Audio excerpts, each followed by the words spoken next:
करने के लिए बड़े बड़े शहरों में, और परिवार यहाँ रहते हैं गांव में, खेती करने की कोशिश करते हैं। इन्होंने ये स्थिति बना दी है कि आपको खेती से भी आपकी कमाई नहीं होती। एक जमाने में आप खेती करते थे, आपकी अच्छी खासी कमाई होती थी। आज महंगाई इतनी है, हर चीज पे टैक्स लगा रखा है कि खेती किसानी से भी आप कमा नहीं पा रहे हैं। जितने बड़े बड़े उद्योग थे सारे अपने ही दोस्तों को दे चुके हैं। ये आप पूछिए, कोई भी बड़ा उद्योग है या तो अडानी का होगा या अंबानी का होगा।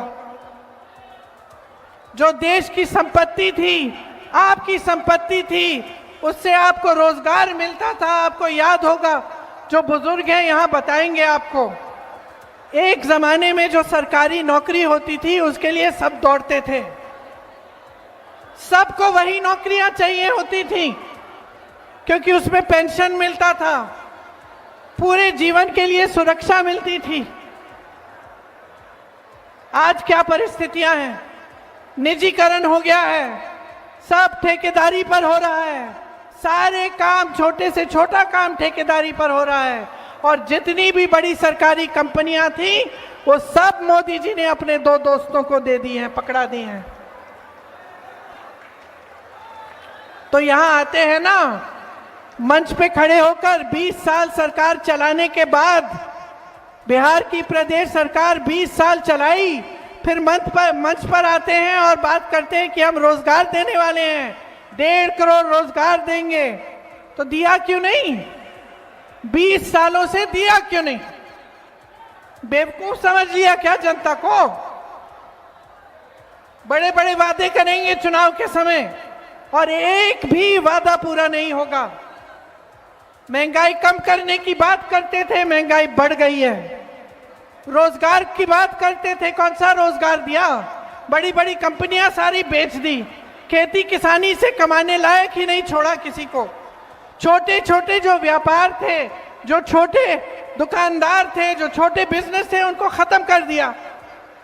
तो बचा क्या है? बचा क्या है?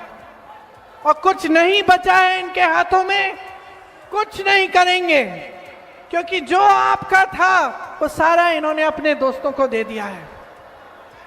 सिर्फ खोखले वादे करेंगे, सिर्फ बड़े बड़े मंचों पर आपके सामने इवेंट बाजी करेंगे, इश्तिहार दिखाएंगे आपको सुंदर सुंदर कि आपका जीवन बदलने वाला है। तो किसका जीवन बदला इन 20 सालों में? बताओ भाई, मुझे बताओ, किसी का जीवन बदला है? बहन तुम खड़ी हो, तुम्हारे लिए क्या किया? तुम जब अपनी बच्चों को देखती हो दिल घबराता है कि नहीं कि कैसे बड़े होंगे, कि मैं खिलाऊंगी कैसे इनको, मैं पढ़ाऊंगी कैसे इनको, बड़े होंगे तो नौकरी कौन देगा इनको? दिल घबराता है कि नहीं? बीमार होते हैं तो दिल घबराता है ना, सोचती हो कि दवा कहां से मिलेगी, मैं डॉक्टर के पास जाऊंगी, प्राइवेट जाना पड़ेगा, और प्राइवेट में जाऊंगी तो इतने पैसे लगेंगे, मैं कैसे इलाज करवाऊंगी? कोई घर में बुजुर्ग होता है तो उसकी देखभाल कैसे होती है? बहन तुम क्या काम करती हो? कुछ नहीं करती, लेकिन घर का सारा काम करती हो ना। सुबह से शाम तक तुम्हें आराम मिलता है? नहीं मिलता ना। यही स्थिति बिहार की हर महिला की है, हर महिला की है, चाहे वो काम करती है चाहे नहीं करती है, चाहे उसका रोजगार हो चाहे ना हो, चाहे वो खेती में सुबह से शाम तक काम ना करती हो, वो घर आती है और सब कुछ संभालती है, अपने बच्चों को संभालती है, उनका देखभाल करती है, बुजुर्गों का देखभाल करती है, सबका खाना परोसती है, ये देखती है कि सबको मिल गया है, सबने खा लिया है, तभी खाती है, तभी सोती है, और फिर भी सुरक्षित नहीं है। फिर भी महिलाओं के खिलाफ अपराध बढ़ चुके हैं, बहुत बढ़ चुके हैं, घबराती है, कहीं जाना है, शाम हो रही है, जा नहीं पाती है, नौजवान है, नौकरी चाहती है, रोजगार चाहती है, मुश्किल में है। तो क्या किया है आपके लिए? 20 साल से सरकार चलाई है और लूटा है। और क्या किया है? झूठे वादे किए हैं और क्या किया है? मोदी जी कहते हैं डबल इंजन की सरकार चलाएंगे। गलतफहमी में मत होना, कोई डबल इंजन नहीं है, एक सिंगल इंजन है इनका और दिल्ली से चलता है। आपकी कोई सुनवाई नहीं है, लेकिन आपके सीएम की भी कोई सुनवाई नहीं है। नीतीश कुमार जी का कोई आदर नहीं है, उनकी भी सुनवाई नहीं है। आज ये परिस्थिति है बिहार की कि सब कुछ केंद्र से चल रहा है। यहां पे आपके प्रदेश में कौड़ियों के दाम पर जमीन बांटी जा रही है बड़े बड़े उद्योगपतियों को। आपको क्या मिल रहा है? आज आपकी जो परिस्थिति है वो ऐसी है कि अगर आप जागोगे नहीं, अगर आप अपनी किस्मत को, अपने भविष्य को अपने हाथों में नहीं लोगे तो कुछ नहीं बदलने वाला, कुछ नहीं बदलने वाला। बड़े बड़े नेता आएंगे, वादे करेंगे, भविष्य की बात करेंगे, अतीत की बात करेंगे, आपके वर्तमान की बात नहीं करेंगे। और मैं आपसे ये कहने आई हूं कि ये जो वर्तमान है ना, ये जो आपका आज है, ये आप जी रहे हो। ये सुबह उठ के जब घबराहट होती है कि फिर से रोजगार ढूंढने निकलना है या वापस चले जाना है किसी दूर शहर में जहां अपना कोई नहीं है, जहां अपना कोई नहीं है, लेकिन जाना है क्योंकि यहां रोजगार नहीं मिलेगा। ये जब घबराहट होती है ना, तब कोई नहीं रहता आपका सहारा, कोई नहीं आता। ये मोदी जी, ये अमित शाह जी, ये बड़े बड़े नेता तब नहीं आते आपकी मदद करने के लिए।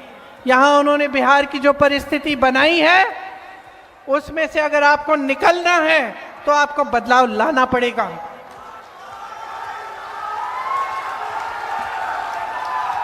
इतने सारे नौजवान हैं यहां, बताओ सब पढ़े लिखे हो?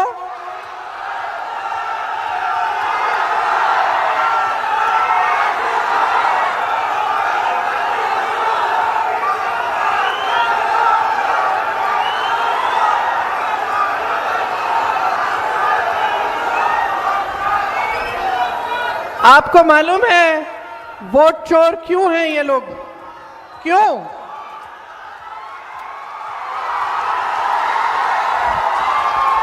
वोट चोरी क्यों कर रहे हैं मालूम है? पहले तो इन्होंने बांटने की कोशिश की, थोड़ी देर के लिए चल गया काम इनका, है ना। उसके बाद उन्होंने बोला कि जंग करेंगे, ठीक है, लोगों ने समर्थन दिया। उसके बाद कुछ और निकाला इन्होंने ध्यान भटकाने के लिए, सबने समर्थन दिया। अब क्या हुआ कि 10 साल तो हो गए मोदी जी के। और एक बात है हमारे देश की जनता के बारे में, हमारी देश की जनता जो है ना, उसमें विवेक बहुत है। जनता समझने लग गई है कि ये क्या हो रहा है इसके साथ। ये जो नौजवान है ना, ये समझने लग गए हैं कि ये सारी बातें जो है सिर्फ ध्यान भटकाने के लिए है।